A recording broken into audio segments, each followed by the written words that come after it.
Consistent রিভিশনে থাকতে হবে, মোরাজা করতে হবে এই কোরআনকে হেফজ করে ফেলা এটা সহজ, কিন্তু এটাকে টিকিয়ে রাখা বড্ড কঠিন। যারা তোমরা হেফজ কমপ্লিট করেছো, হাফাজাতুল কোরআন, তোমাদেরকে উদ্দেশ্য করে আল্লাহ রাসূল সাল্লাল্লাহু আলাইহি ওয়া আলিহি ওয়াসাল্লাম বলেন যে তাআহাদুল কোরআন, তোমরা ডেইলি বেসিসে কোরআনকে কি করো? রিভাইজ করো, রিভিশন দাও, মোরাজা করো, এটাকে সম্মান করো। কেননা পোষ মানানো হয়নি এরকম কোন বন্য উট যদি এটা রশি ছেড়ে দেওয়া হয়, এটা যেমনি ছুটে পালায়, দৌড়ে পালায়, এটারে ফিরে আনা যেমনি কঠিন, কোরআন হেফজ করার পরে, মুখস্থ করার পরে কেউ যদি ভুলে যায়, ওইটারে আবার রিভাইভ করা তার চেয়েও বেশি কঠিন। এবং আল্লাহ রাসূল সাল্লাল্লাহু আলাইহি ওয়া আলিহি ওয়াসাল্লাম তিনিও যাতে ভুলে না যান বারবার কোরআন পড়তেন, বারবার রিভাইজ করতেন। রাসূল সাল্লাল্লাহু আলাইহি ওয়াসাল্লামের কষ্ট হয়ে যেত, ফলে আল্লাহ তাআলা বলেছেন, নবী আপনি তাড়াহুড়ো করে এত কষ্ট, এত প্রেসার আপনার উপর নেওয়ার দরকার নেই, আমি আপনাকে পড়িয়ে দেব। জিবরিল যখন পড়ে শুধু ফলো করেন, সেটা একবার পড়ে নিন, মুখস্থ আমি আল্লাহ করে দেব। এরপরেও আল্লাহ রাসূল সাল্লাল্লাহু আলাইহি ওয়া আলিহি ওয়াসাল্লাম রেগুলার বেসিসে কোরআন পড়তেন, সাহাবাদেরকে কোরআন শোনাতেন, আবার সাহাবাদের কাছ থেকে কোরআন শুনতেন। এবং সারা বছর কোরআনের যতটুকু নাজিল হতো,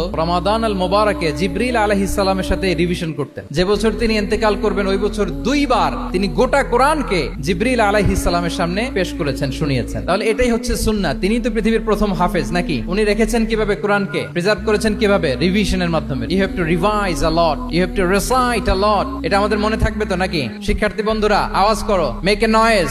মনে থাকবে ইনশাআল্লাহ বিইذنিল্লাহ।